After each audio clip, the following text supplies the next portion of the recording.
Je voudrais m'assurer que vous m'entendez bien. Je ne dois pas parler plus fort? Non. D'accord. Moi, ça va.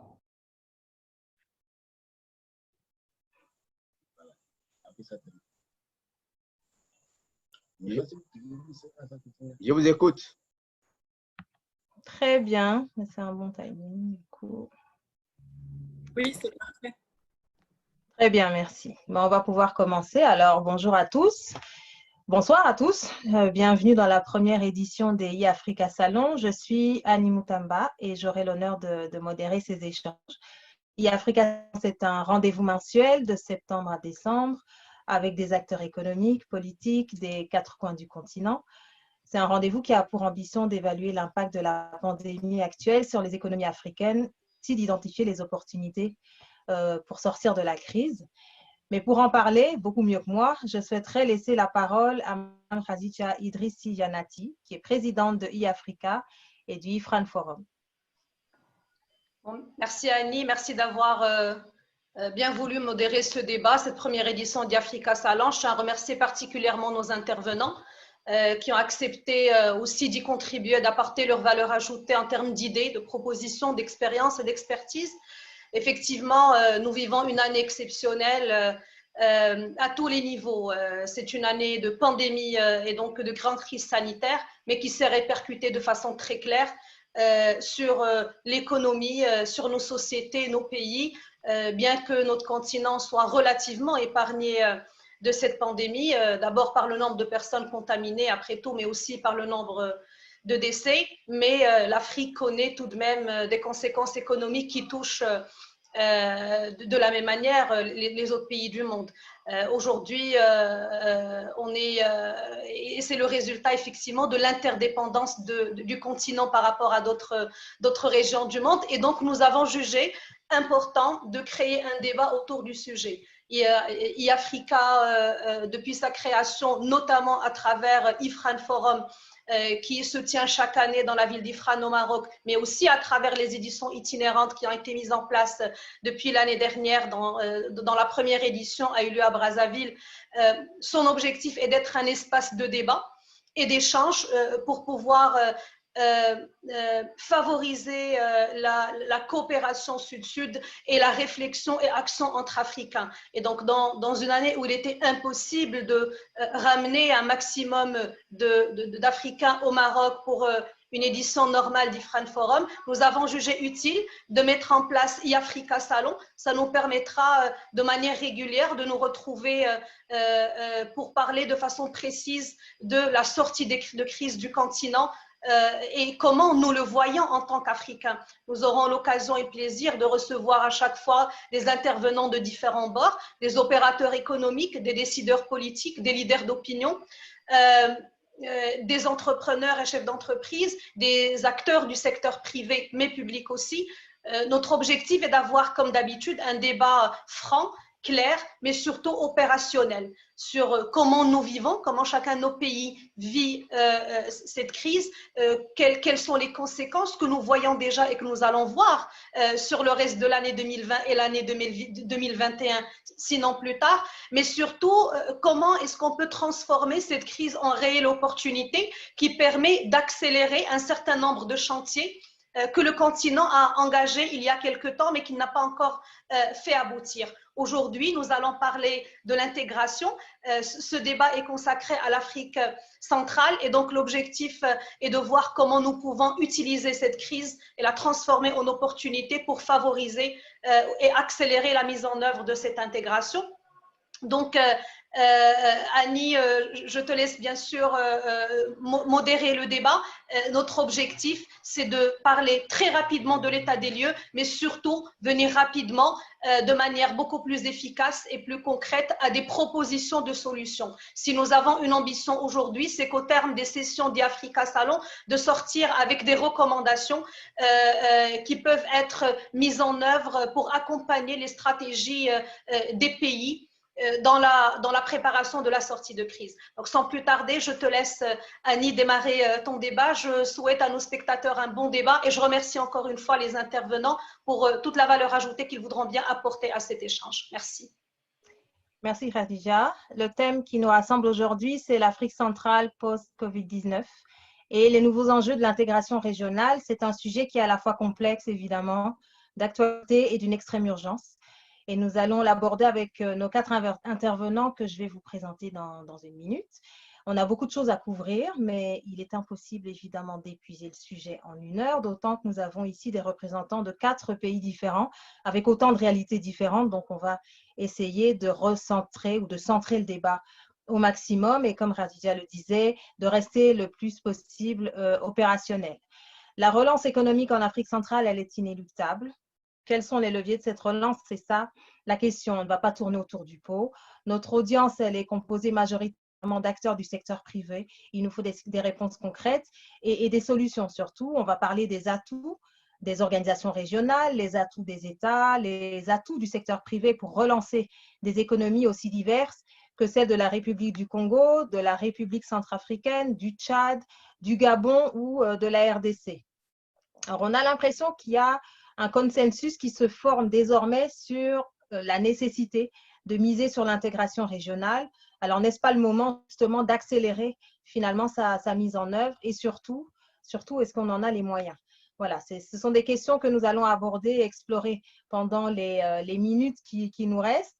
Et nous sommes en excellente compagnie avec des décideurs, experts dans ce panel pour éclairer ces questions et proposer des pistes de solutions concrètes. Je vous les présente de suite. Monsieur Alain Akwala Atipo, ancien ministre des zones économiques spéciales de la République du Congo. Madame Ramadan Diaye, ancienne directrice générale adjointe du ministère de l'économie et de la planification du développement du Tchad et fondatrice de Tchad Résilience. Monsieur Antonine Kinzo, directeur général de l'Agence nationale pour la promotion des investissements de la RDC. Et monsieur Robert Pani, directeur de cabinet du ministre de l'économie, du plan et de la coopération de la République centrafricaine. Bienvenue à nos 4 panélistes. Alors, vous le savez peut-être déjà, ici, le format, il est collaboratif, à l'image du IFRAN Forum qui se tient chaque année au Maroc.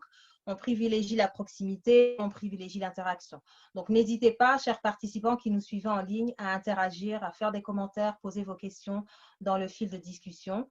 Si vous souhaitez d'ailleurs poser une question, essayez dans la mesure du possible de préciser à qui vous l'adressez. Nous prendrons toutes ces questions d'ici à peu près une demi-heure en deuxième partie de webinaire.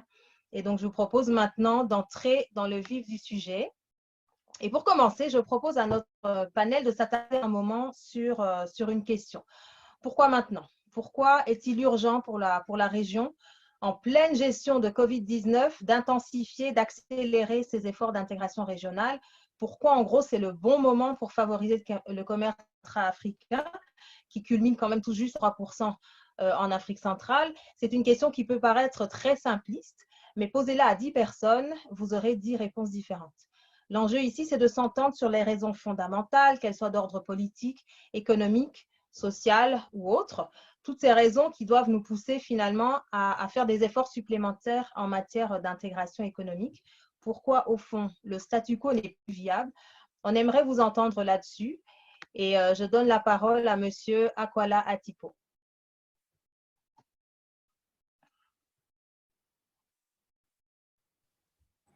Bien, merci à tous. Je dois saluer d'abord l'initiative prise par IFRAN Forum d'organiser justement cette visioconférence. Et il faut quand même noter que c'est depuis le Maroc que l'on décide de réfléchir sur la situation d'intégration de la sous-région Afrique centrale. C'est révélateur, je crois, de l'absence, si vous voulez, de synergie, de réflexion, de pensée entre ressortissants, élites, cadres, dirigeants de l'Afrique centrale. Bon, vous savez, l'intégration de l'Afrique remonte, je crois, depuis les années 80, à l'époque de l'OUA, où on avait pensé voir comment créer les grands ensembles pour aller vers une intégration économique africaine. Et c'est à travers le plan d'action de Lagos que tout ceci avait été décidé. Après, nous sommes passés, à un moment donné, il y avait une querelle entre le plan Oméga, le NEPAD, etc., entre le président Ouad et puis Thabo Mbeki, l'Afrique du Sud. Et puis aujourd'hui, nous avons cette initiative que je trouve futuriste, très bonne pour l'avenir, c'est cette zone de libre-échange qu'on crée au niveau du continent. Mais tout ceci se fait, certes, par des acteurs politiques, par des leaders politiques, mais il manque quand même, quelque part, une dimension assez concrète de la chose. Alors, en ce qui concerne l'Afrique centrale, pourquoi il y a une urgence? C'est une urgence d'abord qui est mondiale. Et l'Afrique centrale, à mon sens, c'est quand même, je crois, l'endroit, hein, l'un des endroits les plus riches du monde. Il n'y a qu'à voir, nous avons le privilège d'être voisins de la RDC, le potentiel économique en lui seul montre déjà que nous sommes la zone la plus riche, sinon l'une des plus riches de la planète. C'est quand même 3,5 millions de kilomètres carrés. Alors, nous sommes passés par une période où il y a eu un contre-choc pétrolier, essentiellement pour les pays pétroliers de l'Afrique centrale. Et ensuite, arrive la crise donc, du Covid, qui entraîne une crise sanitaire, une crise sociale, etc. Alors, il est indispensable aujourd'hui que, vous l'avez bien dit, que cette crise doit devenir une opportunité. L'Afrique centrale, du point de vue de la décision publique, du point de vue des études, a déjà évalué ce qu'il faut pour pouvoir justement favoriser l'intégration de notre sous-région, en termes principalement d'infrastructures. Les routes, les ports, les ponts, le numérique. Il y a 3 000 milliards de francs CFA de besoins qui ont été évalués. Alors, il est urgent que véritablement, à partir de cette pandémie, que les décideurs de l'Afrique centrale mais associent également les acteurs économiques, parce que c'est eux qui doivent en réalité créer la richesse, pour que des conditions d'une fluidification des dynamiques sous-régionales, des productions vivrières et d'échanges entre ces pays-là, eh bien, puissent, comment dirais-je, connaître quand même un début de réalisation. Parce que nous savons tous que l'économie, c'est synonyme de circulation des hommes, des biens, de la marchandise, etc. Eh bien, l'Afrique centrale aujourd'hui est, je crois, l'une des zones qui se trouve un peu quand même en retard par rapport aux autres zones africaines. Et je vais terminer simplement en donnant 2 chiffres pour qu'on mesure le potentiel économique de notre sous-région. Si je prends la RDC, en 1960, à l'indépendance, mon pays, le Congo, a un PIB de 130 millions de dollars. Et la RDC, en 60, cher ami Anthony, a un PIB de 5 milliards de dollars. Et si moi, à partir des fonctions que j'ai occupées antérieurement, au niveau des zones économiques spéciales et qu'on avait fait des études prospectives pour voir un peu l'évolution économique de mon pays dans 10, 15, 20 ans, eh bien, je découvre que mon pays a un potentiel de création de valeur ajoutée, de production industrielle de 5 milliards de dollars. Ce qui était le PIB de la RDC dans les années 60. Mais 5 milliards de dollars pour mon pays aujourd'hui, c'est quelque chose d'extraordinaire pour un pays de 5 millions d'habitants. Alors, si on fait une espèce de corrélation, qu'aurait pu être le PIB de la RDC aujourd'hui? Donc, je crois, à partir de ces éléments, on peut un jour envisager de manière synergique comment mettre en place une feuille de route commune. Voilà mon point de vue. Alors justement, sur cette feuille de route commune que vous évoquez brièvement, vous avez aussi évoqué les raisons pour que, d'une certaine façon, le secteur privé africain prenne le leadership sur cette question, surtout en Afrique centrale. Et on va y revenir un instant avec vous, Madame Ndiaye. La prochaine question est pour vous. L'intégration régionale redevient donc une urgence, une priorité pour permettre de gérer l'après-Covid. Cette urgence est-elle en fin de compte bien comprise par tous et comment les opérateurs économiques justement peuvent-ils prendre les choses en main? Bonjour, merci beaucoup. Je voudrais très rapidement, avant d'entrer dans le sujet, rappeler justement que le Covid est bien là. Il ne s'agit pas de parler du Covid-19 au passé en parlant de post-Covid, mais nous profitons peut-être juste de la relative accalmie actuelle et la courbe qui s'aplatit dans certains pays et le fait que l'Afrique, comme nous le disions, ait été un peu épargnée pour pouvoir réfléchir dans une vision prospective aux orientations que nous devons prendre résolument pour pouvoir créer une résilience à l'avenir et pour pouvoir déjà sortir efficacement de la crise. Je voudrais avoir rapidement une pensée pieuse pour tous ceux qui nous ont quittés suite à cette pandémie et souhaiter donc un bon rétablissement et une meilleure santé à tous les malades. Donc, l'urgence, oui, l'urgence, elle est là. Je me réjouis que vous ayez employé le terme tout à l'heure de mise en œuvre accélérée de la ZLECA, parce qu'il est vrai qu'on parle de 1er janvier 2021 pour la mise en œuvre effective, mais il s'agit d'une urgence telle que je pense que nous devons anticiper, nous devons dès à présent commencer à réfléchir à une mise en œuvre accélérée. Je pense même que les pays doivent penser à introduire cette question dans leur plan de riposte contre la COVID-19. Donc, l'urgence, elle est comprise. Consensus qui s'est formé, comme vous l'avez dit, la plupart des pays, notamment l'Afrique centrale, la zone Afrique centrale qui est l'une des plus vulnérables, nous l'avons bien compris. Les marchés internationaux vers lesquels nous étions plus tournés sont tous à l'arrêt, littéralement mis à l'arrêt. Donc, je pense que cette urgence-là, elle est bien prise.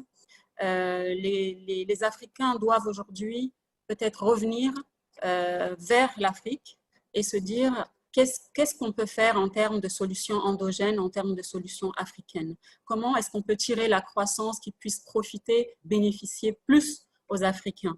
Parce que les Africains, les commerçants, les producteurs africains voyaient peut-être les marchés africains comme peu rentables, des marchés limités, des marchés enclavés, notamment en Afrique centrale. Mais aujourd'hui, quand on parle de la ZLECA, quand on parle de cette zone de libre-échange qui est vraiment un réel vecteur de développement, c'est un marché de plusieurs millions, de 1,2 million de consommateurs, mais pour l'Afrique centrale, c'est des centaines de millions 1,2 milliard, excusez-moi, de consommateurs, mais pour l'Afrique centrale, c'est des centaines de millions de consommateurs. Ce n'est plus juste le marché tchadien ou le marché nigérian ou le marché camerounais. Donc ça, je pense que le secteur privé est en train de le comprendre, mais il faut que nos pays, nos États et les partenaires techniques et financiers puissent accompagner ce secteur privé à se structurer, notamment en Afrique centrale. Il y a cette question de la structuration, de la formalisation. Je félicite d'ailleurs à ce sujet l'Union africaine à travers le NEPAD, l'Agence de développement, qui font vraiment un très bon boulot dans le cadre de solution de la post-Covid, qui viennent de lancer d'ailleurs une initiative qui fait partie d'une initiative globale régionale, mais qui a été lancé un projet d'académie en ligne, je pense. C'est bien ça, une sorte d'académie en ligne qui forme les entrepreneurs sur les questions de gestion d'entreprise, gestion fiscale, etc. Qui, en fait, cette initiative a pour objectif d'accompagner ces entrepreneurs africains-là à saisir cette opportunité qui nous est offerte malheureusement par la pandémie. Donc, cet accompagnement est très important et la ZLECA est une opportunité très importante à saisir. L'Afrique a le luxe de louper ce coche-là. Et donc, je pense que, comme vous posiez la question, les entreprises, le secteur privé africain l'a bien compris, mais le secteur privé, comme nous l'avons dit, c'est quoi? C'est les micros, les petites et les moyennes entreprises qui doivent être renforcées, qui doivent être accompagnées et pour bien saisir donc cette opportunité, car ce seront eux les acteurs de cette intégration économique. Merci d'avoir directement évoqué la ZLECA. Monsieur Nkinzo, la ZLECA, c'est effectivement une opportunité pour l'ensemble du continent. Maintenant, si on zoome réellement sur l'Afrique centrale, est-ce que l'Afrique centrale va réellement en tirer les bénéfices? Est-ce qu'elle sera partenaire, actrice, ou est-ce qu'elle sera un grand marché de consommateurs finalement pour les autres acteurs? Est-ce que les conditions sont réunies pour que le secteur privé, notamment en RDC, tire les bénéfices de l'intégration régionale? On aimerait bien vous entendre sur cette question. Merci beaucoup, Annie. Merci pour cette belle voix, d'ailleurs. Et merci pour Khadija. Merci, Son Excellence, Monsieur le ministre honoraire Akwala, Madame Ramada, pour les différentes interventions pertinentes. Je vais revenir sur ma question, mais je vais rebondir sur une des expressions qui a été utilisée par Annie tout à l'heure. Est-ce que ça redevient une urgence, cette fameuse question de ZLECAf ou bien d'une économie transafricaine? Redevenir, je crois qu'on est en train d'être rattrapé un tout petit peu par les événements. Et ça, c'est un tout petit peu une maladie que nous avons en Afrique. Lorsqu'on commence à réfléchir sur quelque chose, on ne sait pas voir après 10 ans, après 15 ans. Et c'est quand nous avons une catastrophe qui est en train qui est à nos portes et qui est chez nous, on se rend compte d'une chose, qu'on aurait dû prendre des dispositions un peu plus tôt. Je pense que ça devient, c'est le terme qu'il faut, mais bon, je pense qu'on avait besoin d'avoir cette économie africaine intégrée depuis plusieurs années déjà. Maintenant, je reviens à la question, est-ce que l'Afrique centrale est prête? Toutes les hypothèses, les réponses que vous avez suggérées, je pense qu'elles sont acceptables. Mais la première chose, c'est de savoir, c'est que l'Afrique centrale sera un vaste marché parce qu'en fait, on n'a pas encore ce que j'appelle les standards par rapport à la production d'un certain nombre d'éléments. Tout à l'heure, M. Alain Akwala a soulevé un certain nombre d'éléments. Quand il parle des références de 1960, je n'étais pas encore né. Vous allez vous imaginer simplement que 60 ans après, au lieu de progresser, nous avons régressé. Alors, est-ce que nous serons prêts de pouvoir vivre une ZLECAf réelle au niveau de l'Afrique centrale? Je précise bien. Nous avons les questions de standards sur les questions de production, les productions agricoles, les productions industrielles. Quelles sont les normes que nous respectons? Aujourd'hui, pour avoir une véritable ZLECAf, ça veut dire que nous devrions avoir des normes industrielles, des normes agricoles qui sont quasi transversales.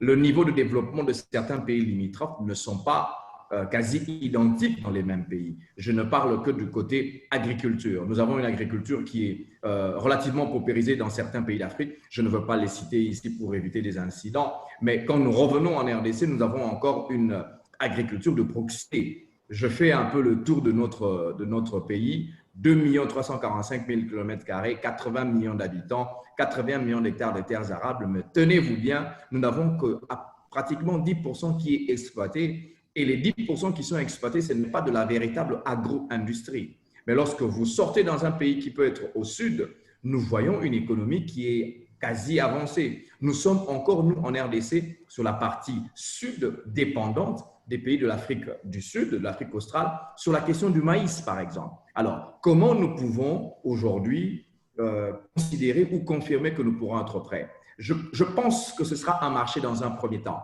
Est-ce mauvais? Ça, c'est une autre question. C'est une question de politique économique, d'opportunité et de décision à un certain moment. Mais je pense que nous devrions commencer par ce qu'on appelle des échanges des produits pour voir qu'est-ce qui se fait ailleurs. Et ensuite, il va y avoir une harmonisation de prix. Ça aussi, ce sont des éléments qui doivent se mettre en place. Les commissions devraient se mettre en place. Et ensuite, il va y avoir une harmonisation des standards. Qu'est-ce que nous voulons pour les produits qui viennent de la RDC, les produits qui viendraient de la République du Congo, les produits qui viendraient de la République centrafricaine, du Tchad? Qu'est-ce que nous voudrions? Maintenant, est-ce que nous devrions évoluer pour avoir des standards? J'ai aimé un tout petit peu ce que M. Akwala a dit tout à l'heure. C'est une initiative futuriste, en fait. Je ne pense pas que ça soit un euphémisme, mais bon, on n'est pas très loin de là. Mais est-ce qu'il va y avoir une harmonisation d'idées, une harmonisation de vues, et ça va se faire après combien de temps? L'Africain est par essence appelé à vivre ensemble avec les autres, et aussi très individualiste sur sa terre. Vous n'allez pas lui imposer une certaine dynamique et un certain rôle. Et surtout, je pèse les mots si c'est un mot qui est difficile, bon, qui pose problème, et un certain dictat sur la gestion de sa terre. Comment allons-nous arriver à gérer collectivement la terre qu'il a héritée de ses ancêtres il y a 50 ans, il y a 60 ans, il y a 100 ans? Et c'est ça, en fait, la véritable question. La question, elle est culturelle aujourd'hui, en mon sens. Mais bon, est-ce qu'on peut dépasser cette question culturelle par des décisions politiques? Je pense qu'il faudrait arriver à travailler sur ça dans les nations, dans les collectivités locales, dans les collectivités rurales pour arriver à des bonnes réponses. Voilà un peu, Annie, ce que je pouvais dire à ce stade sur ce qui est présenté. Merci pour ce réalisme malgré cette vision futuriste. On va quand même essayer de rester réaliste comme vous le suggérez. On sait que dans toute zone de libre-échange, il y a toujours des gagnants et des perdants. Quelque part, on imagine que sur les 54 États, tout le monde ne va pas bénéficier de la même manière dans les mêmes secteurs de toute manière, puisqu'il y a des réalités économiques extrêmement différentes d'un point à l'autre du continent. Mais Monsieur Pani, cette prochaine question est pour vous.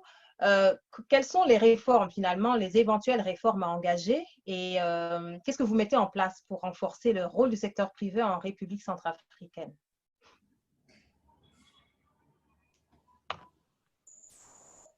Merci.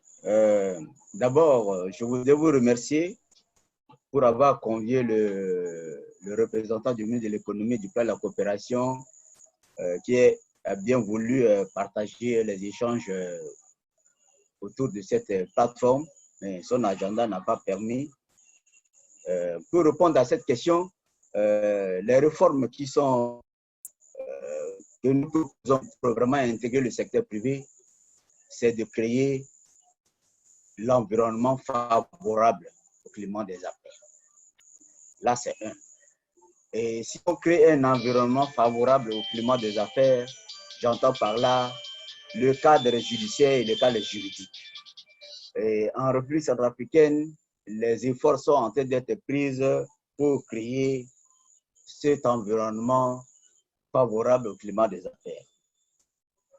Aussi, pour intégrer le secteur privé, après la pandémie, nous pensons qu'il faut, au niveau de l'Afrique centrale, diversifier l'économie à travers l'augmentation des nombres des exportations des produits dans les secteurs dans les produits qui sont comparatifs.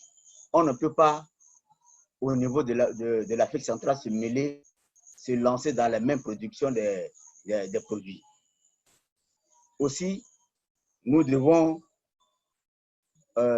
profiter au niveau des banques, au niveau du secteur bancaire, profiter de la surliquidité. Il faut reconnaître qu'au niveau de l'Afrique centrale, nos banques sont surliquides. Et donc, nous devons profiter de cette occasion pour utiliser les liquidités qui sont au niveau des banques afin de financer le secteur privé. Là, le secteur privé doit entrer en jeu. Si nous parlons de la diversification de l'économie, on crée les conditions, on facilite l'accès au crédit bancaire et on les amène maintenant à s'approprier pour aller à la transformation de nos produits. Voilà ce que les mesures que nous avons envisagées dans le cadre de cette pandémie qui nous a boostés.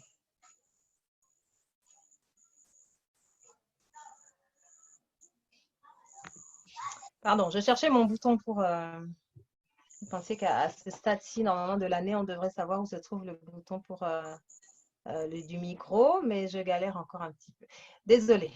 Donc, merci pour cette intervention et ces précisions justement sur les réformes qui sont en cours en République centrafricaine. Je pense qu'on va y revenir tout à l'heure parce que finalement, ce serait intéressant de savoir, de faire peut-être d'avoir un panorama des fameuses mesures qui sont prises pour accompagner le secteur privé au niveau national, mais aussi au niveau régional. On aurait aimé avoir ici un représentant d'une organisation régionale justement pour nous donner un aperçu de ces différentes mesures qui sont en cours et qui ne sont pas toujours connues aussi par le secteur privé. Donc, ma question pour vous tous maintenant, c'est comment faire connaître aussi ces différentes mesures? Est-ce qu'elles sont réellement répercutées auprès de ceux qui en ont le plus besoin? Et comment faire en sorte que cette fameuse urgence dans laquelle on est maintenant soit le fait de chacun et soit approprié, que chacun s'approprie finalement cette fameuse urgence et cette importance de l'intégration régionale et du commerce intra-africain. Qui souhaiterait répondre à cette question premier? Qui est prêt? Monsieur Akwala, je vous sens prêt. Oui, votre question. Il y a plusieurs idées qui me viennent en tête, surtout quand j'écoute mon frère Anthony donc, de la RDC et notre frère donc, de la République centrafricaine et ma sœur Tchad. Il y a une constance en réalité. Il faut d'abord que dans nos pays, nous arrivons à créer un environnement économique qui soit favorable à la création ou à l'exercice du métier d'entrepreneur. Cet environnement commence d'abord par assainir nos finances publiques, désendetter nos pays, améliorer le climat des affaires. Parce que lorsque vous avez des pays qui sont très endettés, il est difficile que de façon interne, eh bien, que les entreprises puissent prospérer. Je prends le cas du Congo, le club de Brazzaville vient de lever 300 milliards de francs CFA pour payer la dette des entrepreneurs. Donc, si vous imaginez que dans un pays, des entreprises l'État peut leur devoir 300 milliards de francs CFA, c'est vous dire les mortalités économiques que nous avons. Ensuite, le potentiel sous-régional, je reviens là-dessus. Une fois qu'on a créé cet environnement, ensuite, on crée l'environnement physique. Je prends le cas du pont route-rail entre Kinshasa et Brazzaville, qui soulève tellement de controverses. Et là, je trouve qu'il y a un défi d'explication et de communication vis-à-vis de nos différents compatriotes. C'est un projet très important. Je prends le cas du barrage de Inga, qui, depuis l'époque de Mobutu, avait fait rêver toute l'Afrique. Vous comprenez? Ce sont des faits concrets. Les entrepreneurs ne peuvent pas venir, comment dirais-je, se mouvoir dans un environnement où il y a des problèmes d'électricité, etc. Or, le barrage d'Inga est là. Le potentiel, il y est. Exemple, je pense que mon frère Anthony sait que dans les années 69, 70, 71, 72, 73, le Zaïre monnaie équivalait à 2 $. Très peu de gens se souviennent de ça. Et les ressortissants de Kinshasa prenaient Air Zaïre pour aller aux États-Unis et faisaient le shopping dans les magasins de New York avec le Zaïre. Avec le Zaïre. Maintenant, après, il y a eu des décisions qui ont été prises, notamment la zaïrianisation, et ensuite le fait que du côté du Chili, Allende est petit, et donc une réalité économique mondiale a changé. Donc la mondialisation, d'une certaine manière, existait déjà. Ensuite, il faut bien que nous regardions dans nos pays, quels sont les entrepreneurs? C'est quoi être chef d'entreprise? Je crois qu'on a encore un problème à ce niveau-là, parce que moi qui étais dans le gouvernement, vous avez la quasi-totalité des entreprises du Congo qui vivent, j'allais dire, de manière perfusée par rapport au budget de l'État. On peut commencer, c'est vrai, en obtenant un marché de l'État, et ensuite, c'est un élément d'appui pour pouvoir justement progresser dans son projet d'entreprise. Et moi qui vous parle, je suis arrivé de France, je ne suis pas un fonctionnaire. J'avais créé ma société, rattrapé par la politique, et aujourd'hui, exécutif du gouvernement, j'essaie de faire autre chose. Donc, il y a déjà ce problème-là. Alors, je crois qu'il faut qu'il y ait une sorte de volontarisme politique, une espèce de capacité des décideurs à innover, et la plupart de nos décideurs aussi, il faut voir quel est leur parcours. Ils sont très loin de l'univers économique de l'entreprise. Vous pouvez faire comment dirais-je, le pédigré de chaque ministre au Tchad, au Congo, au Gabon, en RDC, etc., et en Centrafrique, vous allez trouver sur le doigt d'une main ceux qui ont un parcours sorti de l'univers entrepreneurial. Et ça, c'est un vrai problème. Pour qu'on arrive à un moment donné à créer une espèce de partenariat entre les pouvoirs publics qui doivent créer l'environnement qui soit favorable donc aux entrepreneurs et les entrepreneurs qui doivent, entre guillemets, prendre l'initiative économique. C'est un vrai défi que nous avons de manière collective. Alors, l'une des idées que j'avais, moi, lorsque j'étais aux zones économiques spéciales, où on s'était arrangé à faire des études de faisabilité par une expertise de Singapour, parce que c'est Singapour qui a fait les études de faisabilité qui ont permis à la Chine, notamment de Deng Xiaoping, à réussir sa politique d'ouverture de réforme économique. Donc, les 4 premières zones économiques spéciales, Xiamen, Shenzhen, etc., du côté de la Chine, ont été faits suite d'un accord entre Lee Kuan Yew et Deng Xiaoping. Donc, c'est-à-dire que c'est Singapour, ce petit pays, aujourd'hui de 5 millions d'habitants, qui est à l'origine de cette espèce de miracle, entre guillemets, des 30 années de l'évolution de la Chine. Donc, à travers ces études, chers amis, j'avais imaginé que, c'est vrai, nous ouvrons nos économies à l'investissement international, qui est aujourd'hui en fait la composante la plus dynamique de l'économie mondiale. Malgré la crise, il y a de l'argent dans le monde, il y a des gens qui cherchent des destinations d'investissement. Et le Zaïre, si j'ose dire, la RDC aujourd'hui, est une destination. Donc, à partir de là, j'avais imaginé que tout en ouvrant le pays à l'investissement international, il fallait identifier au plan local ceux qui déjà étaient dans l'univers entrepreneurial, les vrais, et arriver à créer aussi ce qu'on appelle des pépinières d'entreprises aujourd'hui on parle de start-up, des pépinières d'entreprises, parce qu'il y a effectivement la génération 80-90 aujourd'hui qui veut effectivement entreprendre. Donc, je crois qu'avec, j'allais dire, l'expérience d'un pays tel que le Maroc, qui a quand même un tissu industriel avéré, qui a des fondamentaux économiques assez solides depuis Sa Majesté Hassan II et aujourd'hui Mohamed VI, peut-être qu'avec un pays comme celui-là, il y a moyen de voir comment nous pouvons faire preuve d'une certaine imagination entre les secteurs, les filières industrielles identifiées par l'État et ensuite, quels sont les entrepreneurs qui vont pouvoir se mouvoir dans ces filières. Comment créer justement cette espèce d'écosystème global. Je crois que c'est ça. Sinon, ça va être très difficile. Ça va être très difficile. Et je crois qu'aujourd'hui, la position du président de la RDC, M. Tshisekedi, nous sommes de la même génération, hein, donc je crois que c'est une chose. Et il arrive à la tête de l'Union africaine. Je crois que là, ça peut être aussi une occasion pour le président Tshisekedi, non seulement les problèmes de l'Union africaine, c'est vrai, ce sont des problèmes de leadership, d'intégration, enfin, des problèmes politiques, des problèmes sécuritaires, etc. Mais au niveau économique, je crois qu'à travers une réflexion qui pourrait être menée, puisqu'on parlera de propositions, mais on peut mener effectivement une petite réflexion pour pouvoir soumettre donc à notre ami Anthony, qui pourra la soumettre au président Tshisekedi, pour que son mandat à la tête de l'Union africaine, eh bien, on enclenche quand même quelque chose de très concret. Pourquoi ne pas imaginer un jour une espèce de forum économique à Kinshasa?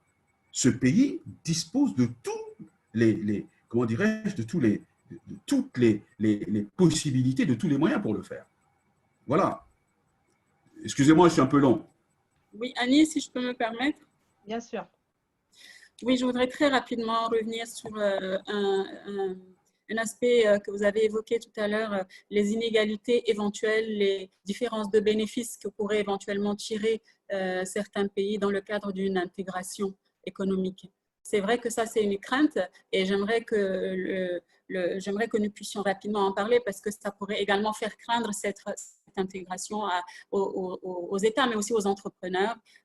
Donc, en fait, cette principale crainte-là qui est de tirer des avantages inégaux, la concurrence déloyale, tout ça, peut être jugulée en fait. Il y a des réformes, il y a des politiques qui peuvent être mises en œuvre parallèlement aux politiques intégrationnistes qui vont compenser en fait ce risque-là. Donc, si nous prenons par exemple le cas d'un pays à économie très diversifiée avec un autre pays dont l'économie, le pétrole par exemple, qui est enclavé, faible revenu, etc., vraiment comment on appelle, ne sont pas sur le même diapason. Et c'est normal que le pays à faible revenu ait une crainte par rapport à cette intégration. Mais en parallèle aux politiques commerciales intégrationnistes, il y a des réformes structurelles qui peuvent être prises. C'est-à-dire en sachant que l'avantage comparatif du pays agricole qui exporte le pétrole, par exemple, ou agricole, je vais prendre l'exemple d'un pays agricole, on peut renforcer cet avantage comparatif agricole-là, renforcer la production pour pouvoir compenser les pertes éventuelles qu'on pourrait imaginer en termes de concessions douanières dans le cadre d'une intégration. Voilà pourquoi je voulais insister pour dire que ces craintes-là ne sont pas un frein à l'intégration. Au contraire, prenons l'exemple de l'Union européenne. L'Union européenne a commencé, est toujours en train de s'adapter aujourd'hui. L'intégration ne se fait pas en un jour, mais la ZLECA est déjà vraiment une très bonne étape, l'étape essentielle d'ailleurs, et nous devons prendre les réformes nécessaires pour accompagner ces politiques intégrationnistes-là, et les coûts de ces ajustements pourront éventuellement être intégrés dans le processus d'intégration économique. Merci. Je pense que c'était un point important à souligner. Merci de l'avoir fait. Il nous reste un peu plus d'un quart d'heure. Oui? Oui? Je ne vois pas qui. Monsieur Pani. Ah, c'est bon. Oui, vous voulez intervenir ou rebondir sur ce qu'on vient d'entendre? Allô? On ne vous entend pas, votre micro est fermé. Voilà. Merci. Alors, merci. Excusez-moi.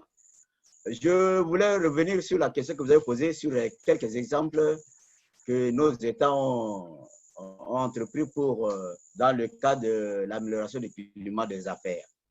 Je voulais parler de la RCA qui, après l'installation des autorités officielles, des réformes ont été menées tant au niveau national et au niveau sous-régional pour améliorer le climat des affaires, notamment en harmonisant le cadre, le code minier et le code forestier sur les standards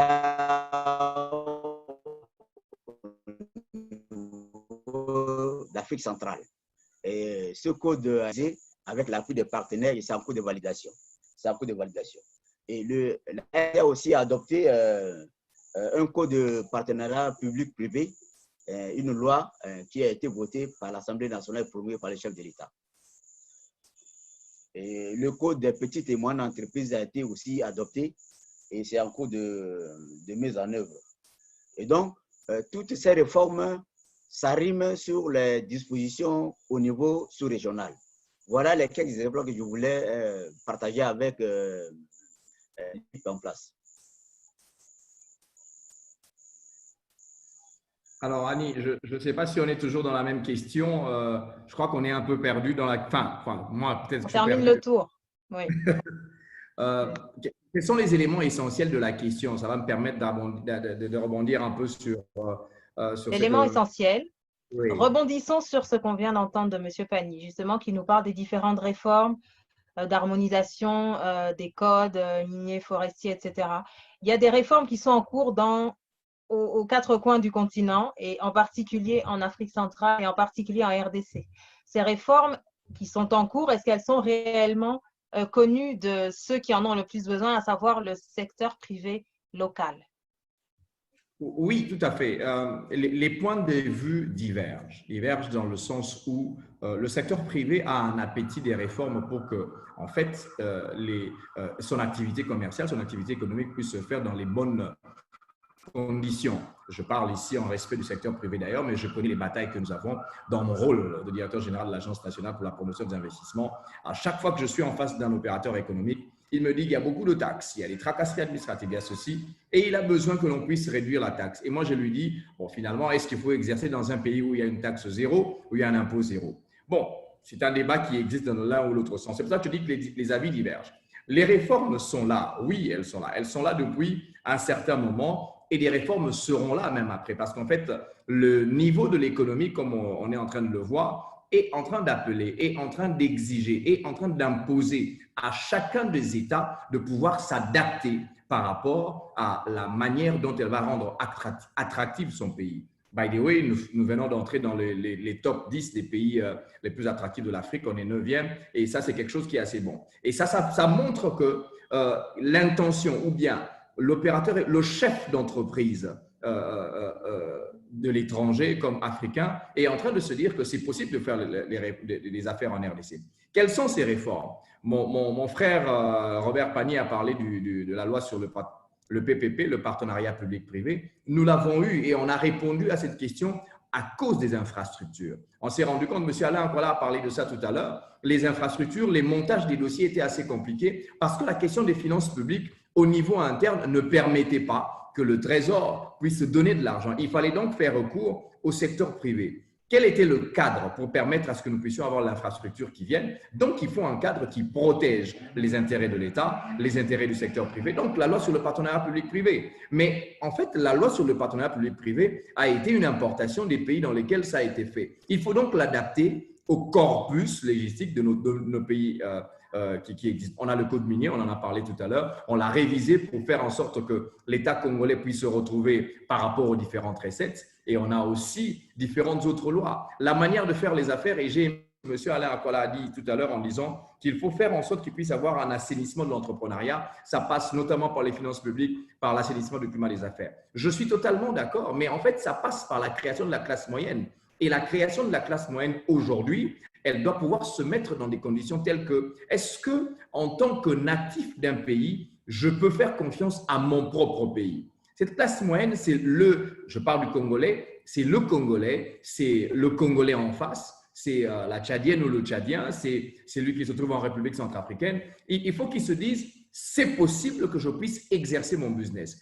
Une fois que nous avons une classe moyenne établie, solide, les investissements directs étrangers qui viennent ne viennent pas en imposition des normes. Ils trouvent des investissements qui existent déjà et on commence ce que j'appelle un partenariat. C'est à ce moment-là qu'on est en train de parler de diversification. Les pays africains, je parle des pays de l'Afrique centrale, n'ont pas été dans une diversification de leur économie. La plupart ont été simplement dans ce que j'appelle les ressources naturelles traditionnelles qui sont en fait génératrices de recettes. Nous avons aussi, ce n'est pas les mines, nous avons le bois pour certains pays, nous avons l'or pour certains pays, mais on n'a pas diversifié en disant « et si jamais les mines s'épuisaient, qu'est-ce que l'on fait ?» Et si jamais le bois arrivait à s'épuiser, qu'est-ce que l'on fait? Et si jamais on arrivait à ne plus avoir du pétrole, qu'est-ce que l'on fait? C'est à ce moment-là qu'on commence à réfléchir sur la question de l'intégration africaine, justement, en disant, tiens, j'ai besoin de ce que l'autre a pour que je puisse me développer. L'agro-industrie commence à se développer, le tourisme commence à se développer. Nous avons,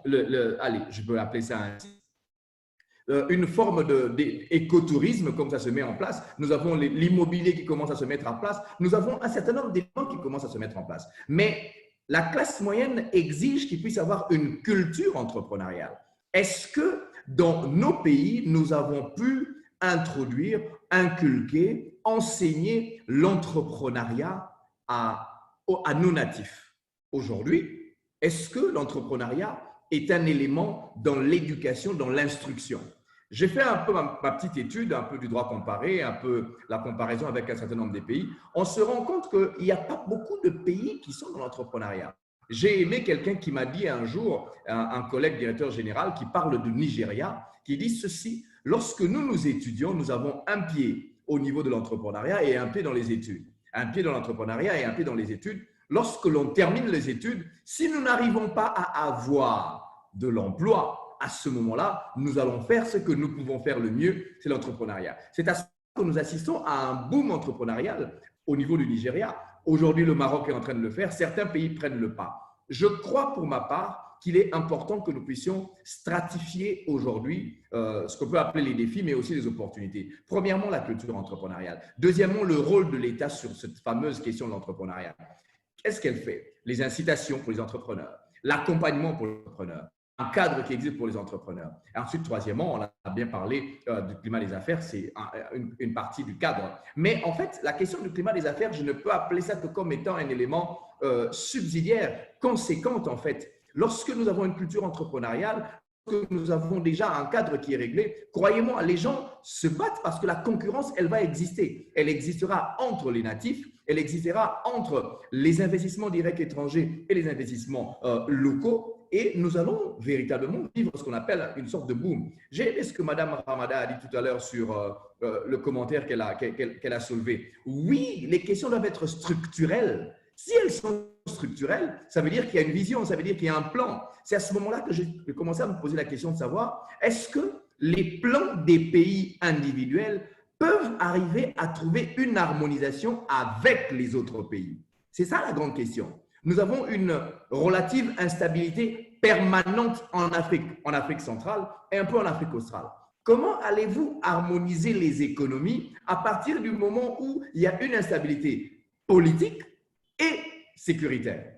Les priorités sont définies différemment. Et ensuite, il y a aussi la question de la gestion du pouvoir, la question d'une représentation au pouvoir. Je ne vais pas tacler M. Alain Akwala qui est là, qui connaît un peu la gestion de la politique mieux que moi. Lorsqu'on arrive à un niveau de responsabilité, il y a une hiérarchisation dans la vision. Est-ce que je suis dans une politique de gestion politique ou de gestion économique pour la survie? Merci. Merci et merci surtout d'avoir soulevé cette question. J'accepte le tacle volontiers. Oui. Qu'on revoit à cette heure-ci, c'est tout acceptable. J'accepte le tacle volontiers parce qu'enfin, plus sérieusement, ce qu'il de décliner est très important en réalité. Il va falloir qu'en fait, toute l'Afrique centrale se définisse une vision. Pour moi, quelle serait cette vision?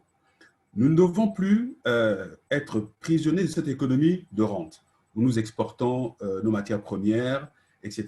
Donc, il faut réussir à faire en sorte que toutes les chaînes de valeur de nos matières premières, de notre potentiel économique, soient transformées sur place. Et en les transformant sur place, toute la chaîne de valeur, à chaque étape, crée des emplois. Et à ces emplois, il y a une formation. Et de cette formation, il y a, si vous voulez, des instituts ou des universités adaptées. Pour prendre un exemple, vous savez, lorsque le diamant sort en fait de la RDC, on a fait une étude avec les gens de Singapour, eh bien, ce qui est à la base, donc qui sort le diamant de la terre, gagne à peu près 10% sur le diamant qu'il a sorti. Mais il suffit que ce diamant sorte de la RDC, surtout chez un grossiste, eh bien, il gagne 50% de valeur. Et s'il se retrouve à Anvers et qu'il y a un branding, eh bien, ça devient près du 200 à 250%. Or, si demain, on peut faire tout cela en RDC, mais ce serait extraordinaire. Pourquoi ne pas imaginer demain que Apple, etc., viennent créer des sociétés de fabrication de téléphones en RDC? D'ailleurs, je crois qu'au Rwanda, on est en train de lancer une espèce de Silicon Valley. Donc, ça montre que nous pouvons de manière synergique, eh bien, arriver à définir une ligne. Et cette ligne, je reviens donc sur une question qui était quel est le rôle que l'Afrique centrale peut jouer dans le cadre justement de l'intégration africaine et notamment de la zone de libre-échange. Infrastructure et ensuite les filières à développer. Et de là naîtront effectivement cette classe moyenne. Je prends un exemple, par exemple sur le travail que j'ai fait, les études que j'ai faites sur les zones économiques spéciales de Brazzaville, on arrivait quand même à un moment donné que sur à peu près une quinzaine d'années, on pouvait passer, entre guillemets, à près de 25 000 emplois par an à 100 000 emplois par an. Et qui dit 25 000 à 100 000 emplois, ça veut dire quoi? Ça veut dire que ce sont des personnes qu'il va falloir sortir. Or, comment est-ce que les jeunes Africains se forment? Ils se forment par rapport à leurs rêves. Ils se forment par rapport à ce qu'ils ont vu. Ils se forment par rapport à des mentors. Ils se forment par rapport à des personnes qui considèrent comme des modèles. Or, un pays, en réalité, doit être capable de dire « j'ai besoin dans tant d'années de tant d'ingénieurs en pétrochimie ». Et on adapte à ce moment-là l'enseignement, le système de l'enseignement à ce besoin. Et ça, c'est faisable. Alors, c'est beau, tout ce qu'on vous entend bien. On parle de réformes, de lois en révision, d'incitants. On sait que l'assainissement du climat des affaires à gauche et à droite est en marche. Pareil pour la culture entrepreneuriale.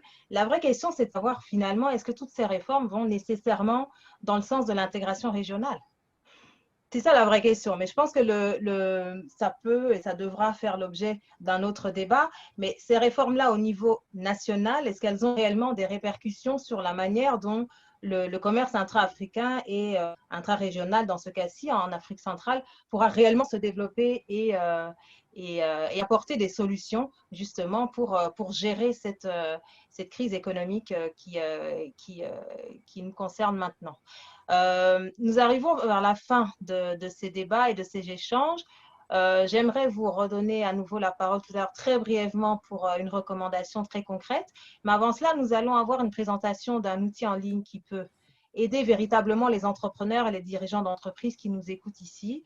On vient d'évoquer dans vos différentes interventions différents obstacles qui travent le commerce entre pays de manière, je dirais, dramatique et quasi permanente.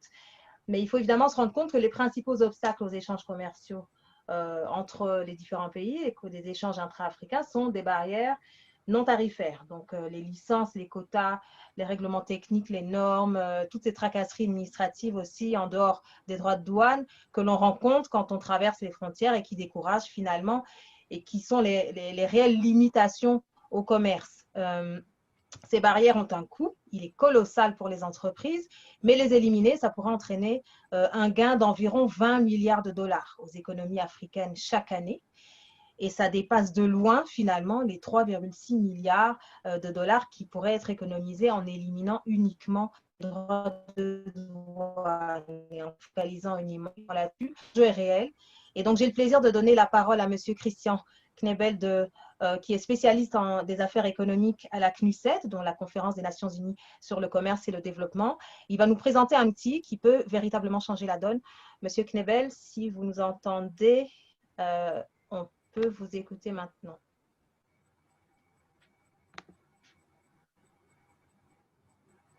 Non?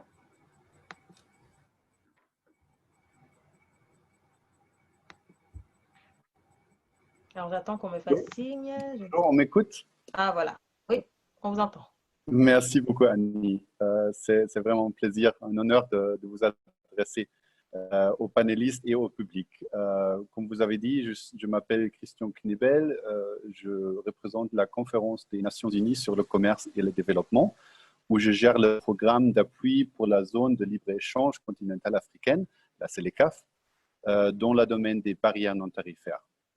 Normalement, en représentant de l'Union africaine ou du nouveau secrétariat de la CELECAF devrait faire mes commentaires, mais malheureusement, ils sont tous actuellement occupés par les négociations qui sont toujours en cours sur la CELECAF. Alors, c'est à moi que je voudrais vous attirer l'attention sur cette opportunité remarquable, nouvelle et très concrète pour le public, pour les commerçants, qui aidera au secteur privé, y compris les petits commerçants, les commerçants informels, les femmes et les jeunes entrepreneurs. Alors, les pays africains, dans le cadre de la CELECAF, ont justement établi un mécanisme de rapport de suivi et d'élimination des barrières non tarifaires. Au moyen de ces mécanismes, les commerçants peuvent déposer une plainte concernant leurs obstacles au commerce. Cette plainte est ensuite transmise directement aux points focaux déjà nominés au gouvernement africain pour un suivi et l'élimination de cette barrière dans les délais concrets définis par un annexe au accord de la CELECAF. Alors, ces mécanismes en ligne de rapport de suivi et d'élimination des barrières non tarifaires de la CELECAF est déjà disponible et actif sur le site web tradebarriers.africa. Je répète, tradebarriers.africa, et je vais peut-être aussi mettre ce lien dans les commentaires pour tout le monde à bien voir. Alors, les barrières non tarifaires, vous avez déjà bien résumé. Ça va inclure les opérations douanières, les exigences en matière de documentation, les inspections, les règlements de transport, les mesures sanitaires, phytosanitaires ou les obstacles techniques. Alors, c'est vraiment une grande gamme des mesures, des barrières qui sont adressées par ce mécanisme. Vous avez déjà évoqué notre étude qui a dit que l'Afrique pourrait gagner 20 milliards de dollars chaque an en s'attaquant à ces obstacles.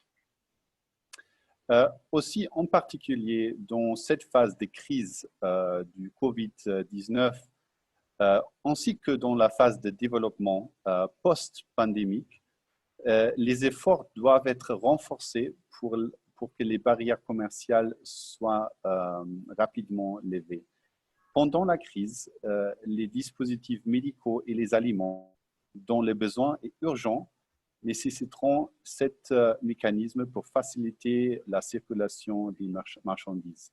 D'ailleurs, les commerçants les plus vulnérables, les plus petits en particulier, dépendent du commerce entre Africains et grâce à ce nouveau mécanisme de plainte, ils ont la possibilité d'être entendus directement par les institutions gouvernementales, aussi avec un suivi de ce nouveau secrétariat de la CELECAF.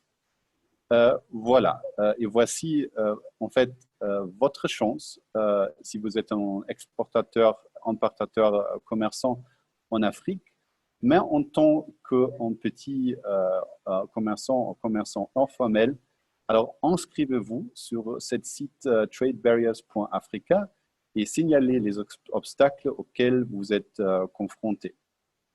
Alors, je vous remercie encore une fois pour l'opportunité d'adresser le public dans cette manière. Et je vous remercie de votre attention et souhaite une très bonne continuation de la session. Merci beaucoup. Merci, Christian Kniebel. Je pense que c'est important pour ceux qui nous écoutent notamment de savoir qu'il y a des solutions et qu'on peut résoudre éventuellement les problèmes qu'ils rencontrent et qu'il y a effectivement des institutions, des organisations qui vont prendre ça en charge et trouver des solutions. Donc, merci pour votre intervention. Je pense que c'est un outil extrêmement utile et pratique. Nous avons quelques questions des participants. Vous avez, par vos interventions, suscité pas mal de réactions. Alors, j'en prends quelques-unes avant de clôturer les échanges. Il y a une question qui s'adresse particulièrement à vous, Monsieur Akwala et Monsieur Nkinzo. Comment devrions-nous comprendre qu'il y a tellement de réformes sur le climat des affaires alors que les entrepreneurs locaux peinent toujours? Je pense que c'est une question extrêmement pratique qui amène une réponse, qui appelle une réponse tout aussi concrète.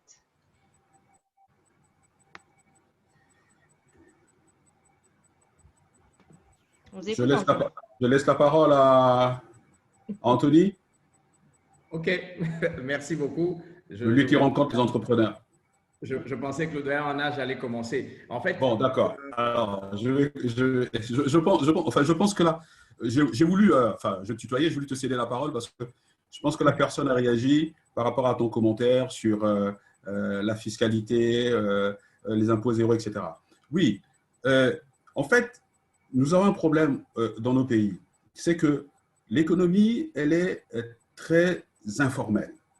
Et les rares entreprises qui sont dans le secteur formel, eh bien, subissent toute la fiscalité. Et surtout lorsqu'on se retrouve dans des situations de déséquilibre macroéconomique et de problèmes budgétaires, alors de manière très froide, le gouvernement décide que les finances doivent demander aux impôts et aux douanes d'atteindre un certain nombre d'objectifs. Et là, ce sont les entreprises existantes, installées officiellement, qui peinent et qui subissent une espèce de surtaxe ou de surtaxation.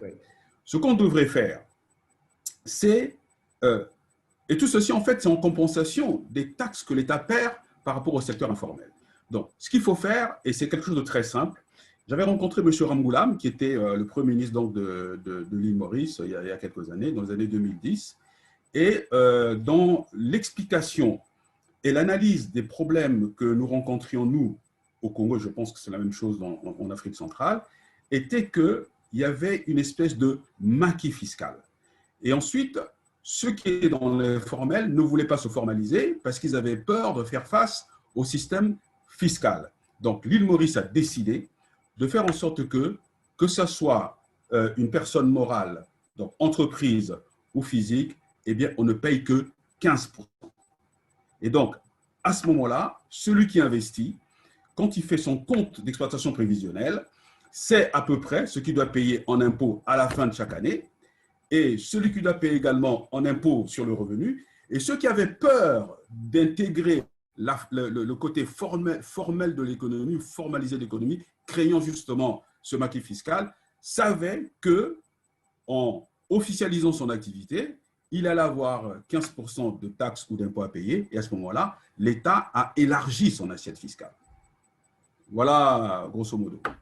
Moi, je peux ajouter, je peux dire que c'est un problème d'éducation fiscale d'abord.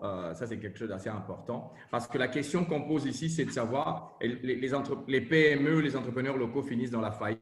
Est-ce un problème de suivi des réformes ou des mesures d'accompagnement qui ne sont pas efficaces? Ce n'est ni les mesures de suivi des réformes et les mesures d'accompagnement qui ne sont pas efficaces. Le problème n'est pas à ce niveau-là. Je suis confronté aux PME tous les jours, et je constate une ou deux ou trois choses. Premièrement, elles ne sont pas organisées dans le sens d'avoir un business plan bien écrit, une gestion d'entreprise bien faite, une discipline dans la gouvernance, une discipline dans le business, la connaissance du marché, la connaissance des forces et faiblesses du marché, du secteur dans lequel ils sont. Je ne dis pas que c'est toutes les PME qui sont dans ce sens-là. Ça, c'est un premier élément. Un deuxième élément pour lequel ils atteignent la faillite, c'est bien sûr l'accès au financement, l'accès au crédit. Est-ce que, et à ce moment-là, je peux rejoindre d'une certaine manière un peu l'encadrement de ces PME? Est-ce que les États, est-ce que la puissance publique peut accorder ce qu'on appelle des facilités, d'abord en tant que puissance publique? C'est là que nous avons des fonds de garantie qui existent pour certains pays et que nous sommes nous aussi en train de mettre en place.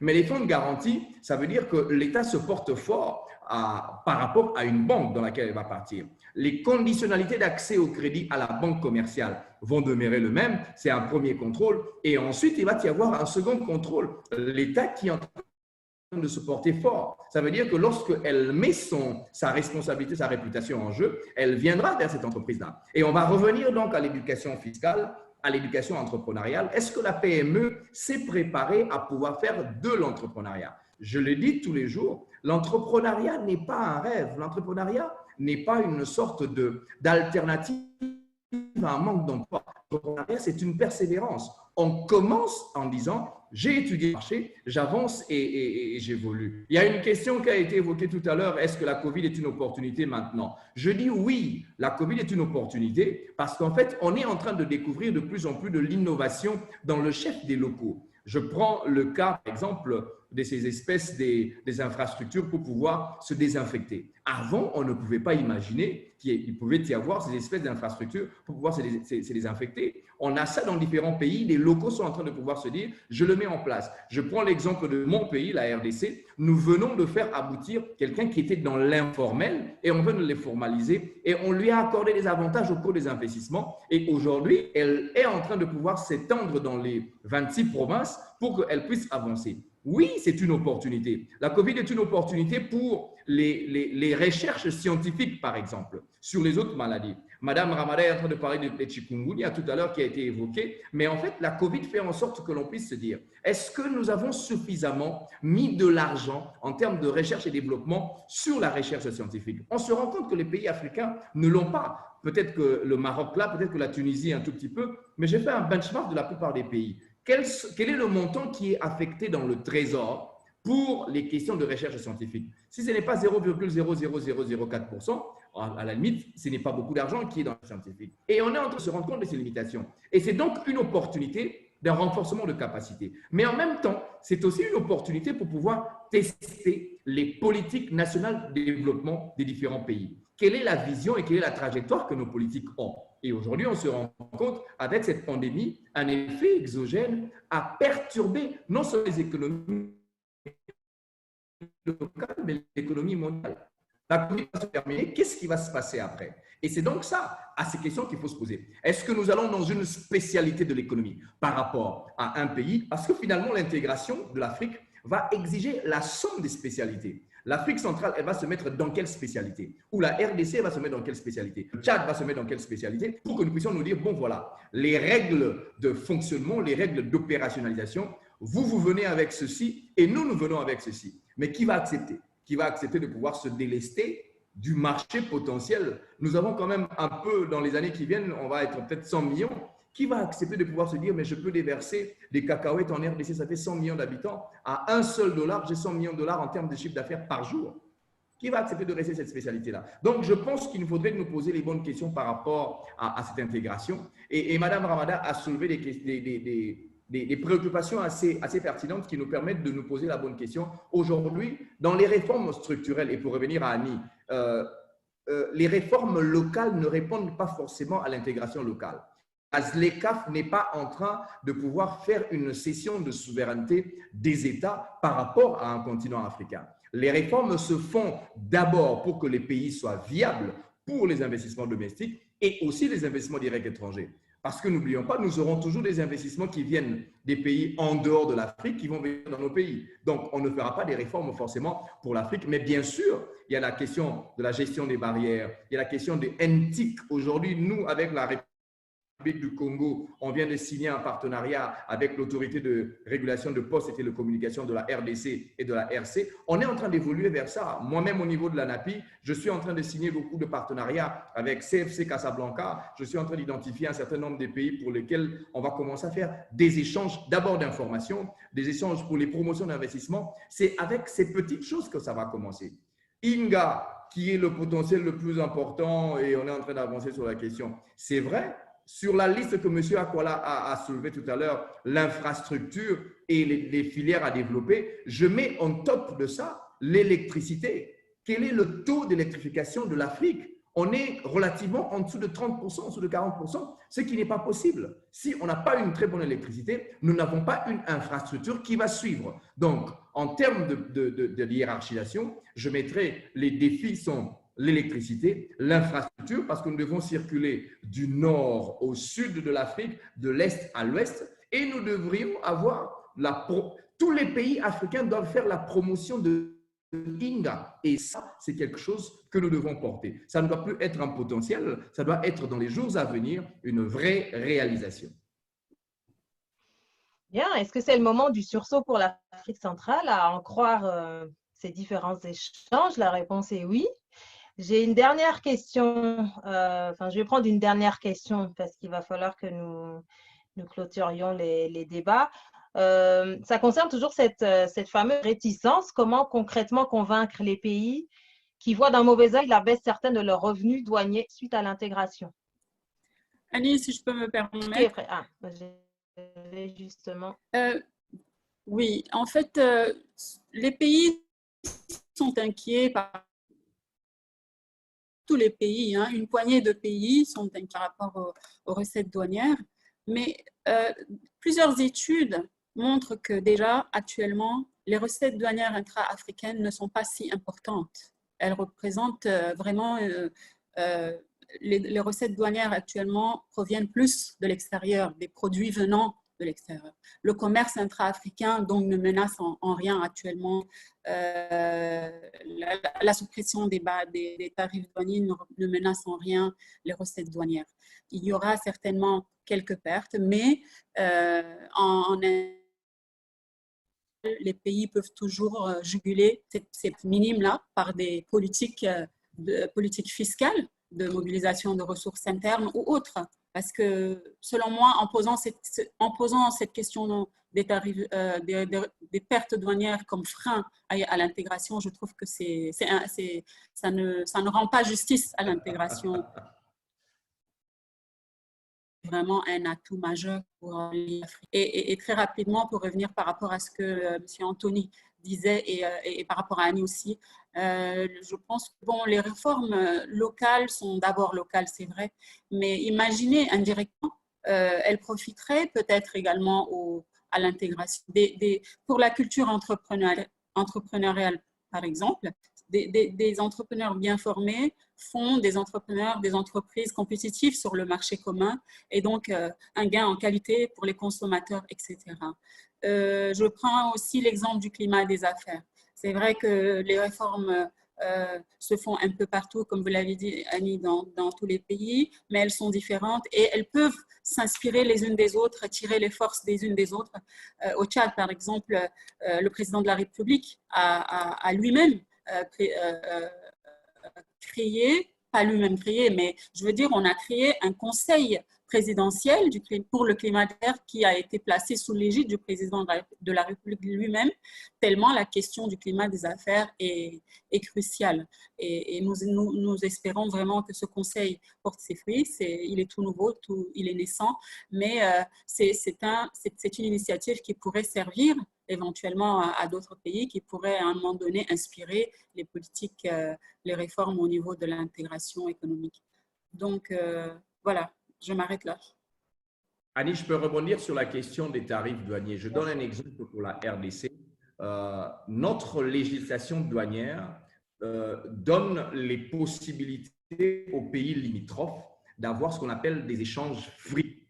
Ça veut dire qu'aujourd'hui, avec cette intégration, nous n'allons pas avoir un impact véritable. Donc, j'appuie sur ce que Mme Ramada va soulever tout à l'heure. Je parle d'abord sur les échanges. Nous, avec la RC, par exemple, nous avons des accords tarifaires qui font en sorte que certains produits ne subissent pas le plein pot ou ne subissent pratiquement pas un tout petit peu certains produits. La même chose avec le Burundi, la même chose avec le Rwanda, la même chose avec le Tchad, la même chose avec un certain nombre de pays. Je parle des pays limitrophes, le Gabon aussi. Ça veut dire que la question des tarifs douaniers, elle est peut-être réelle, mais il faudra la regarder différemment. Je pense que c'est simplement ce qu'on appelle la peur du changement. Et aujourd'hui, comment faire pour communiquer sur ça? Il faut présenter quels sont les avantages que l'on tire sur cette question de la ZLECAf. Et ça, Mme Ramada est en train de parler des incitations fiscales en interne. Mais nous aurons aussi à harmoniser nos politiques fiscales. Parce qu'en fait, lorsque nous sommes en train de venir avec un certain nombre de pays, nous avons aujourd'hui l'harmonisation du droit des affaires au niveau de l'Afrique, OHADA, qui n'a pas pris en compte la question fiscale.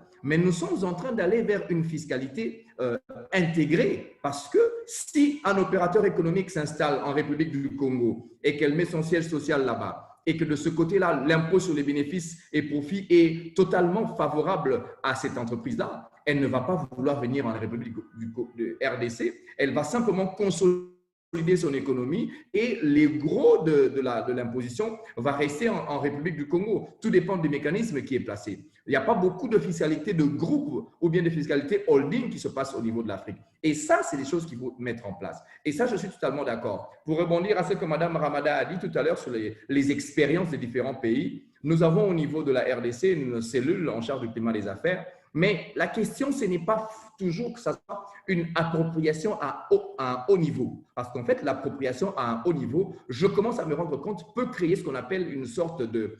d'un côté, il va y avoir ce qu'on appelle une sorte de police. Et d'un deuxième côté, il va y avoir ce qu'on appelle une sorte de bureaucratie un tout petit peu. On n'a pas toujours un président qui est sur toutes les questions. Et on risque de pouvoir se retrouver avec un certain nombre d'éléments qui peuvent perturber la gestion même de la question du climat des affaires. Moi, je pense qu'il faut créer des champions à tous les niveaux de l'administration, au niveau ministériel, au niveau du gouvernement, au niveau de l'administration, au niveau des provinces, ça dépend des subdivisions des provinces. Il faudrait que la sensibilisation sur la question du climat des affaires soit faite à tous les niveaux, que ce soit une priorité d'un programme de développement, une priorité d'une communication, une priorité d'un programme économique.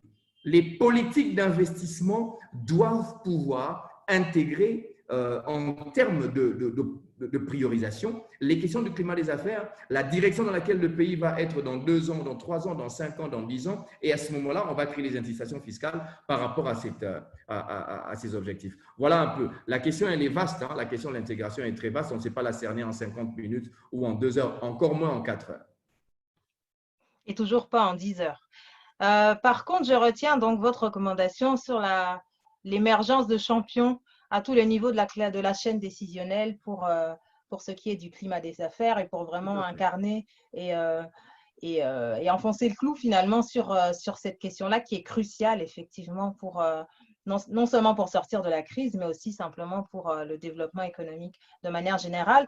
Je vais rebondir sur cette recommandation pour demander à nos autres panélistes s'ils ont justement des pistes de solutions concrètes pour gérer toujours la COVID en Afrique centrale et dans le cadre justement de cette intégration régionale que finalement vous semblez tous appeler de vos voeux. Monsieur Pani, par exemple. Oui.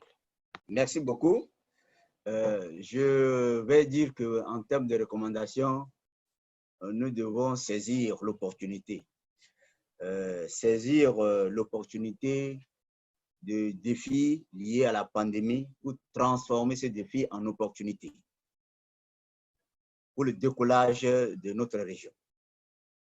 Et cela devrait se traduire par la mise en œuvre effective de la zone de libre-échange.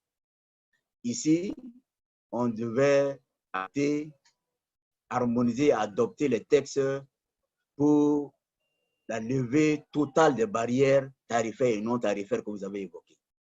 Voilà la recommandation que je pourrais apporter. Deuxième recommandation, au niveau de l'Afrique centrale, il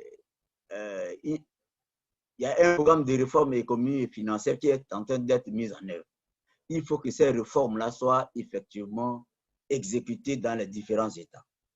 Et aussi, en troisième position, il faut mettre en œuvre les différents projets intégrateurs qui sont contenus dans ce programme économique régional.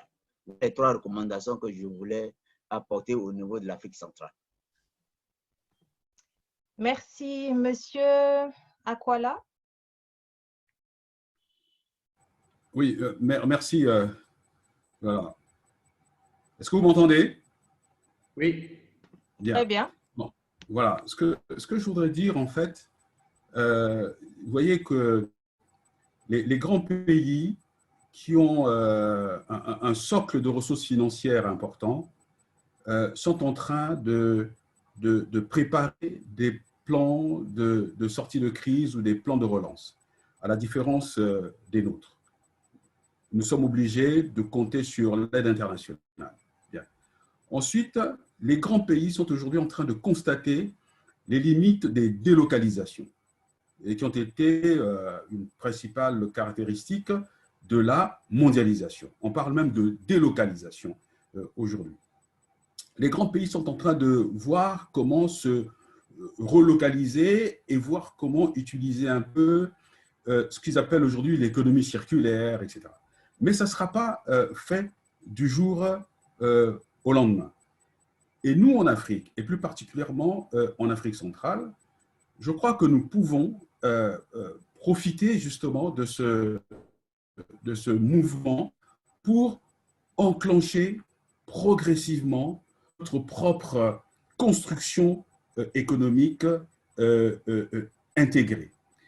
Alors, la recommandation, en fait, elle est toute simple. Toute simple, non, elle n'est pas simple. C'est-à-dire qu'il faut trouver une espèce de sphère de rencontre d'idées, d'écosystèmes, comme tout à l'heure, entre les décideurs publics et les décideurs, si vous voulez, privés. Et ça, c'est par expérience. Il y a souvent une espèce de divergence, d'appréciation du temps. Un entrepreneur, 2 mois, 3 mois, c'est important pour lui, mais au niveau d'un ministère, 2 mois, 3 mois, c'est la circulation d'une correspondance.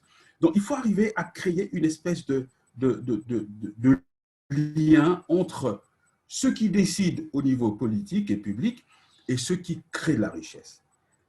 3 000 milliards, c'est l'évaluation, en fait, c'est-à-dire des infrastructures qu'on doit construire en Afrique centrale pour l'intégration en Afrique centrale. Mais ces 3 000 milliards sont déjà un marché conséquent pour l'Afrique centrale.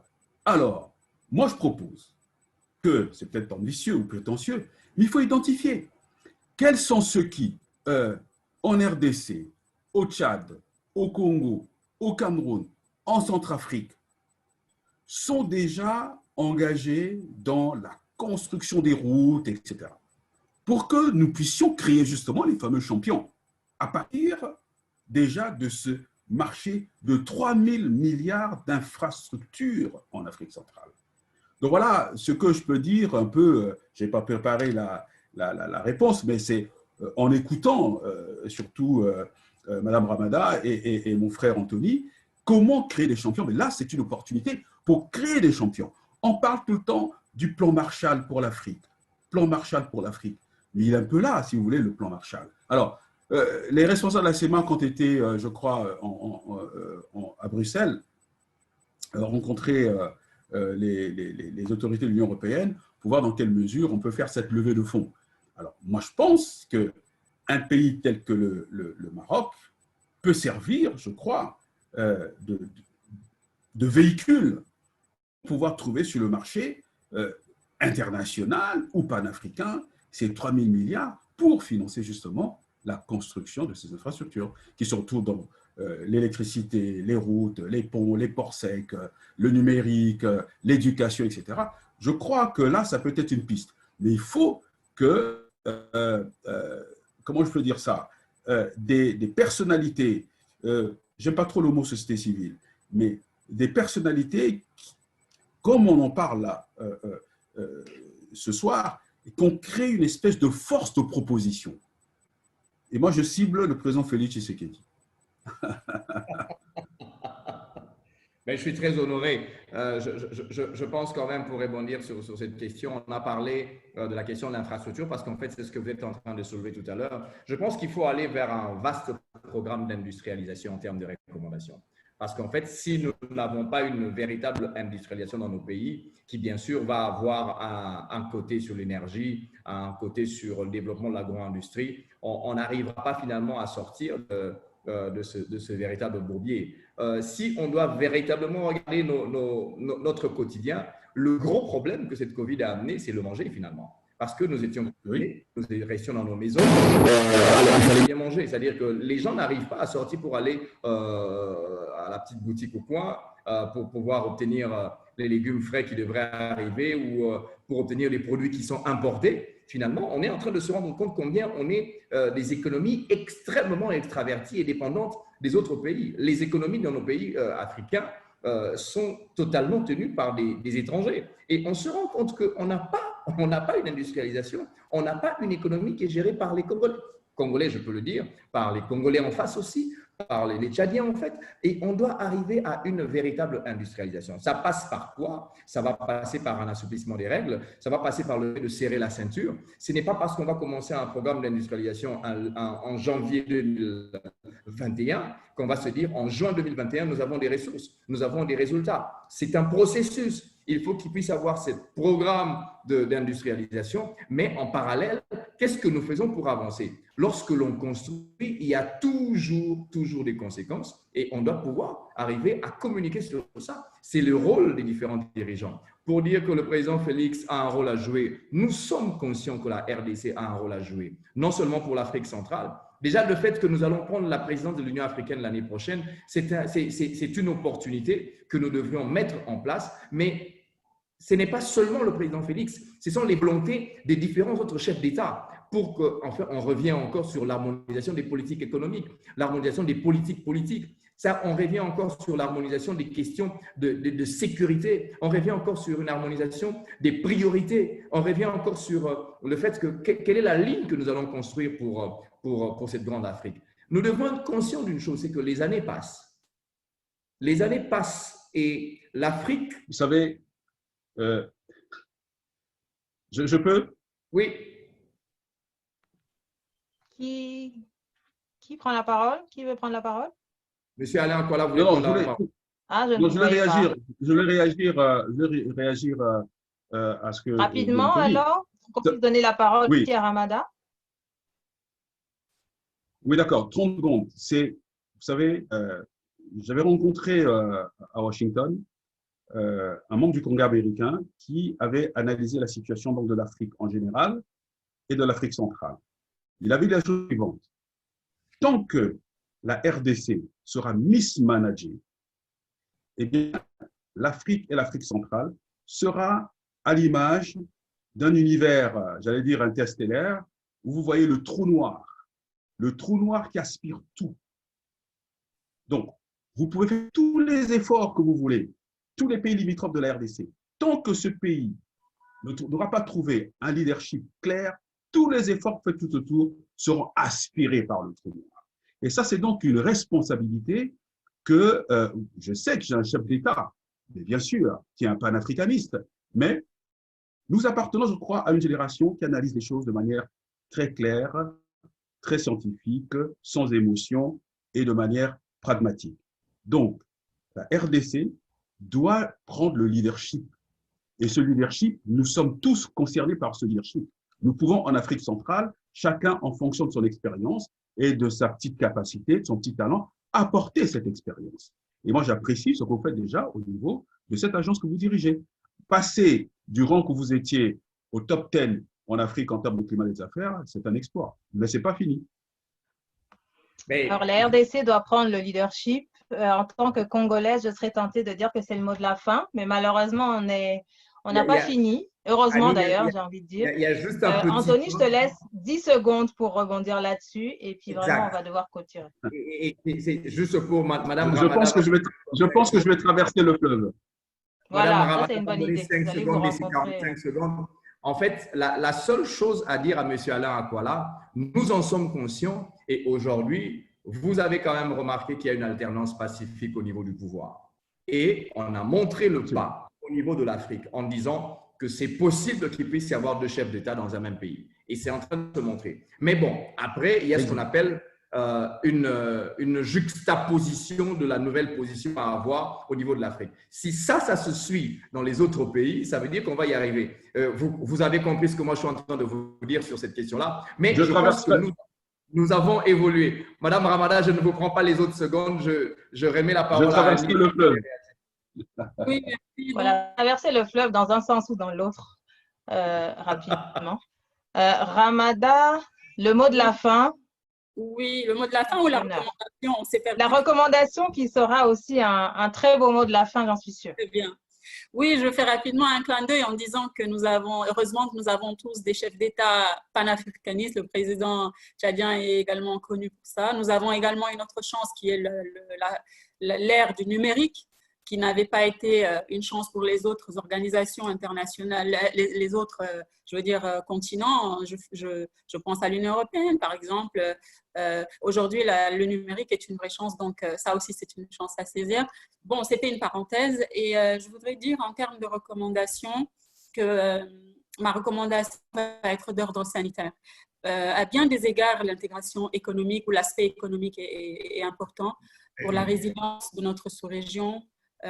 Nous avons beaucoup parlé d'économie, baisse des recettes, déséquilibre budgétaire, baisse des revenus éventuels, mise en péril des moyens de subsistance des populations, baisse des investissements directs étrangers, etc. etc. Mais j'aimerais vraiment formuler une recommandation concernant la santé. Ma recommandation sera donc de dire qu'au niveau sous-régional ou éventuellement à moyen long terme régional, de créer un centre d'excellence pour la santé et la recherche, mais la santé de pointe. Et donc, ce centre d'excellence pourrait éventuellement accueillir des médecins africains de la diaspora, pourrait également accueillir des médecins non africains, des médecins de renom pour leur service, bien sûr, pour fournir des soins, mais également pour la formation, pour appuyer la recherche, etc. Donc, ça pourrait être deux centres d'excellence, un centre d'excellence dédié à la santé de pointe et un autre centre d'excellence dédié à la recherche scientifique, la recherche en sciences sociales, c'est important.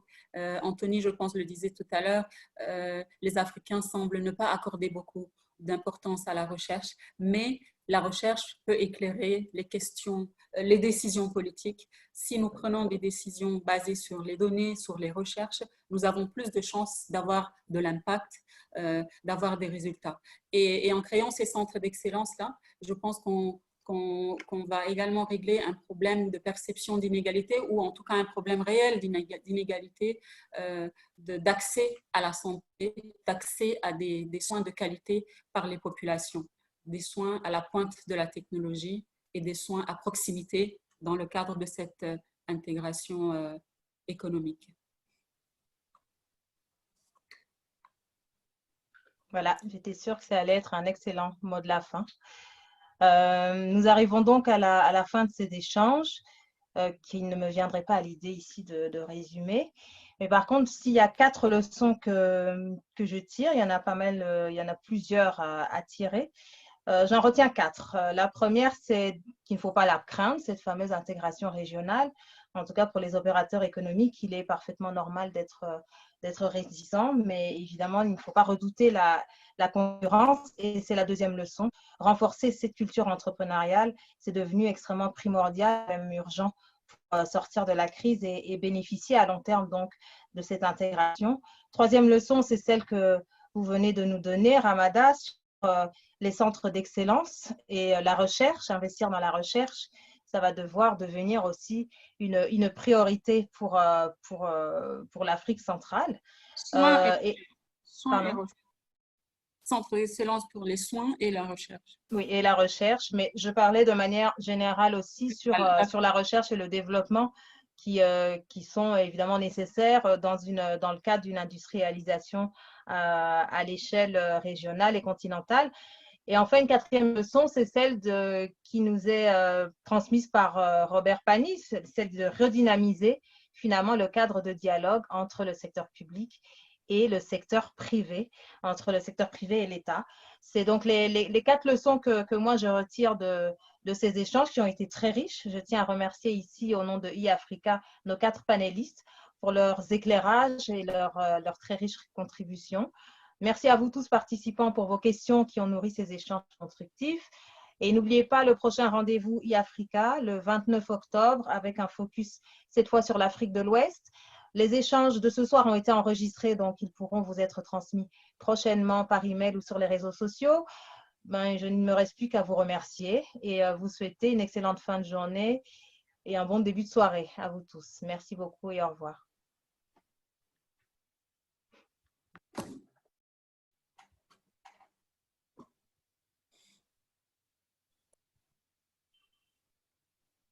Merci.